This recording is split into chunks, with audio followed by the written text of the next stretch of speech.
So today we're gonna get some fall seed starting going on here on the homestead. I'm very excited.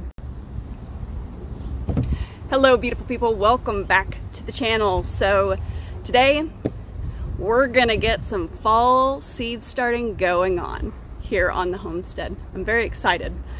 Yeah, so normally in years past I've had to work really hard to, I guess you could say, work myself up to fall. I am not naturally a person who gravitates towards the falling leaves, the rain, lack of sun. It's not my thing. That being said, I'm very excited for this year. I honestly am. Maybe it's just part of growing as a gardener and realizing that gardening doesn't end when summer ends, and that I can grow some very beautiful things on the homestead in the fall going into early winter. And that's what we're going to be discussing today, because while seed starting is fairly universal, the crops are not. So we're going to go on ahead and I'm going to give you some fall seed starting basics, things that you need to know, things that you need to take into consideration as you are learning to garden in the fall and winter months. So let's go on ahead and get this video started.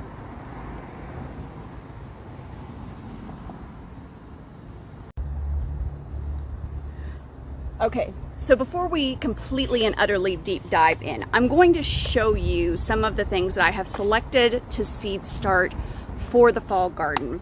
Now, we do have a little bit of a forgiving growing zone where I am, so yes, I am technically starting this a little bit later into August than maybe some of you who live in colder climates. If you are in a colder climate, you really do need to start these things maybe even closer to the end of July. Sorry about the wind. Have no control over that, but I do apologize anyway. Now, for me, because I do have a little bit of a forgiving season, I have to also take into consideration, because I have that longer growing season, that I'm going to have extended warm temperatures. So that is a good thing, yes, but I also have to take that into account when it comes to planting these things, because these things really do best in a cooler time frame. So I don't want to start things too soon. I want to start them early enough to get a really good jump on the germination, but I do not want to have them at a mature age while it is still significantly warm outside, say like the hundreds. So this week, while right now we're in the 70s, we are going to be hitting the 90-degree category. Now that's not bad for starting these guys. So it's going to be, I'm just like right on the edge of just right. Right there at just right.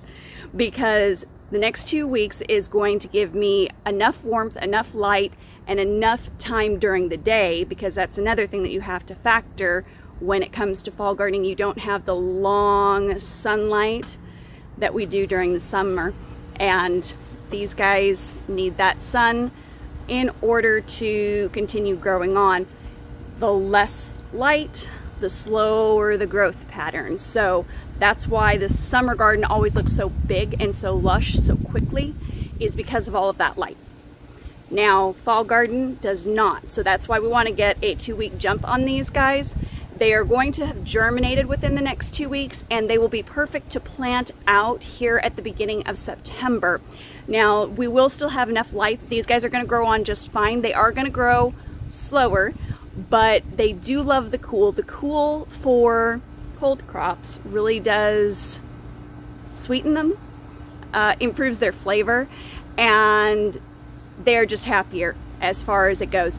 During the high heat points, these types of crops are going to be more prone to bolting. That's why you don't typically see cabbages grown during the summer, is because instead of just forming that cabbage head, they just go right into making seed, which is great if you're a seed company, because you can grow your cabbages for seed. So if you are wanting to grow things in order to have seed or to sell seed, something to take into consideration, maybe make some space in your garden for yourself to have extra seeds, as well as, you know, for later on.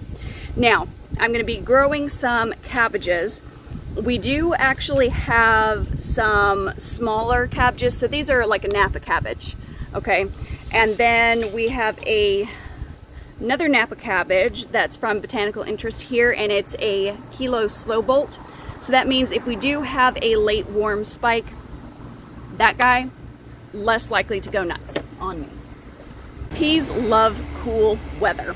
Now in our zone, typically doing sweet peas is very challenging during the spring months because we don't really have spring. We have winter, summer, winter, summer, winter, summer. So they're constantly in a state of, oh, it's too cold for me to do anything, or oh, it's just way too hot and I need to die. So we never really have a long, successful time of growing sweet shelling peas. So we're gonna give it a go this fall. So other things that we're gonna be starting is also going to be, I've got a variety of turnips, everything from Market Express to the traditional purple top here. Beets, I've got an avalanche beet, an oxheart beet, Detroit, and an early wonder. So lots of different beets that we're going to be doing.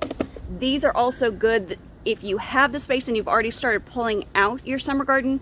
You can go on ahead and do a cover crop. So a cover crop is just you putting down a crop of something to cover the soil, because if you don't cover the soil, nature's gonna do it for you.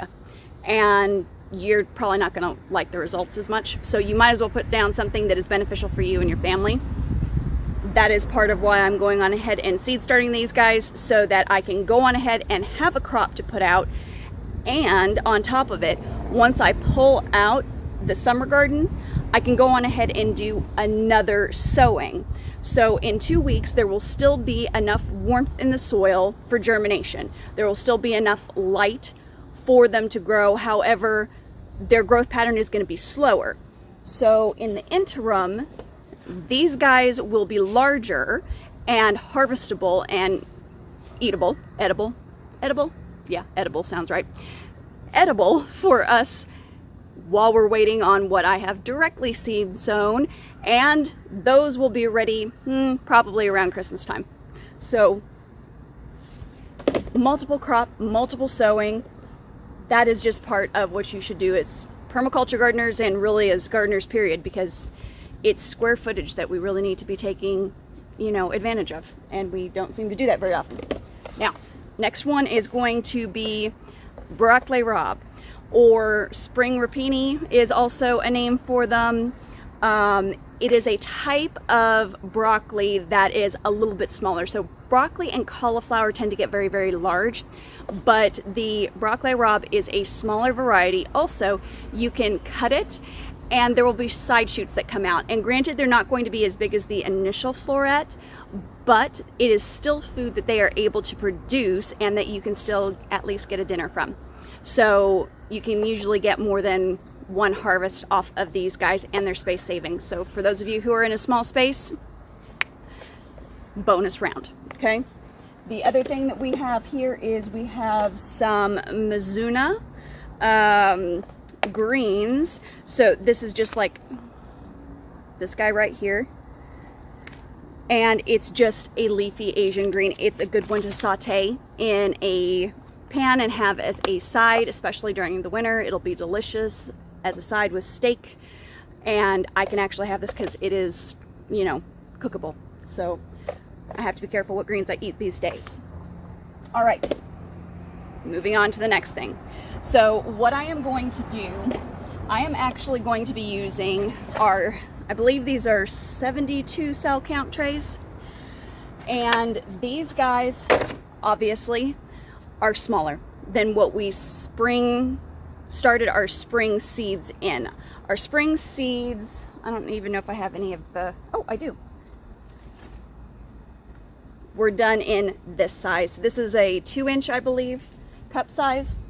Now, I am not worried about getting these guys up to size before planting them out. so much as just giving them a jump. So when I am putting them out, yes, they are probably going to be slightly multi-sown, but these guys are just going to be direct plugs. So they're only going to be about that tall, but that doesn't really matter, because as soon as I put them in the spaces where all of the summer produce is right now, they're going to go nuts, because it is still, as I said, the soil's still warm, there is still light, and they're going to really take off. This is just giving these seeds a very, very quick jump start. So we're not looking to get on size like we are with our tomatoes or our peppers. Completely different way and style of growing. By the time these crops get to that size, they're almost ready to be, you know, like setting those broccoli florets, and by that size, that Napa cabbage is basically ready to harvest. So that's not what we're shooting for when it comes to cold crop planting. So it is a little bit different. It does take a little bit of learning curve, I guess. It took me several years to get the hang of it. I could direct sow very, very simply, very, very easily, and that's primarily what I did. But yeah, I just want to get a little bit of a quicker start. I want my garden to still be full come fall, I guess you could say. I want to still be able to see things sprouting and growing. So that's kind of why I just got inspired to give it a little bit of a head start in life. So I'm going to go on ahead, I'm going to put you guys on hyperlapse here, and we are going to get these trays filled with soil, and we are going to get our seeds started in the trays, and then I will go over a little bit more information as it pops into my head throughout the rest of the video. Here we go.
Okay, we weren't supposed to have rain, but hopefully I can get this finished before it does start raining. So we finished getting all of our seeds into the trays.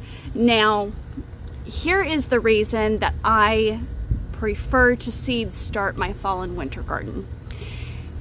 When it comes to these types of crops, unlike with tomatillos or peppers or tomato plants, on those plants you get multiple tomatoes, multiple peppers, multiple tomatillos off of a single plant. When it comes to cold crops, beets, turnips, rutabaga, kohlrabi, other than that broccoli rabe, really, all of them are single crops. So what that means is for every seed I plant, I get one plant and I get one serving of that plant. That's why broccoli is expensive, guys, is because they plant one seed, they get one head of broccoli and ship it directly to you from wherever it is that they grew it.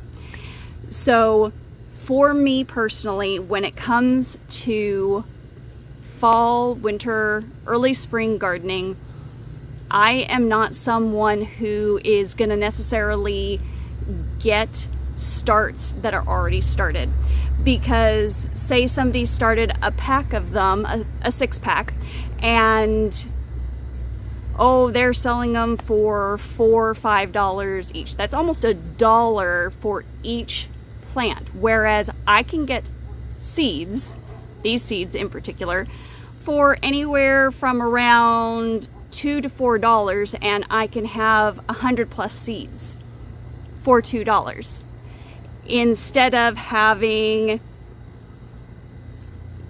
6 plants for $5. It's kind of one of those things. Now, granted, you do have to factor in time, you do have to factor in the soil cost, but even when I do that, long term, I'm saving money by starting these crops myself and by planting these crops myself and not being dependent on having somebody bring in starts for me. Now, for the beginner, the good news is that if you are starting a garden here in the fall, this is a super duper easy time to be doing it because you have lower pest pressure, you have better weather, to be honest, and you have more manageable crop harvests. So tomatoes, for instance, when they come in, you can tend to get bumper crops of those guys. Okay, unless you have sort of an indeterminate varietal, you can be inundated with a lot of produce very, very quickly, especially if you're not just growing tomatoes. If you're growing squash and cucumber and peppers, all of those are coming in all at the exact same time. Whereas with the fall garden, yes, you may have a bunch of beets that you're able to harvest, but you don't necessarily have to worry about bringing them in and having them spoil as quickly. They're a bit more shelf stable, I guess you could say. You can easily put them in your refrigerator until the next day or even a few days later when you have a chance to deal with them. And for that matter, you could actually, if you have a dark spot in your kitchen to leave them where there isn't a whole lot of light, you could leave them out. You don't even have to take up refrigerator space. So there are a lot of pros, especially for beginners, if you are just now getting interested in gardening or thought you maybe missed your chance to garden this year. You really haven't. You really, really haven't. And at the end of the day, worst case scenario, you're in a really, really cold space, grow you some microgreens, because that's delicious. Just saying. And it's delicious, nutritious, and oh yeah, there's none of the anti-nutrients in it. Did I mention that? Yeah. So bonus rounds. We'll be talking more about microgreens later on down the line. But those are my main reasons for going on ahead and doing this, because just for me, the dollar to time ratio makes starting these guys just worth it. Makes planting these guys in rows worth it. So I hope you guys enjoyed this video. If you are interested in more of our fall planting videos, I'm going to go ahead and put one here at the end for you to click on and check out from last year. And if you have any questions or are interested in small space gardening, guys, we have a quick start guide that can get you up and growing in 3 days. Like, seriously, it's $7 right now until September. Then the product is going evergreen to the full price of $13.97. So get it while it's on sale. It's available on our stand store. I'll put the link down below, or you can go to the link right on our little channel here and check it out there. There's also a freebie that you should take advantage of too. It is a 5-step guide to small space gardening. So as always, keep it simple, natural, and essential. We'll see you on the next video. Don't forget to drop us a line if you have any questions or comments down below. Bye guys.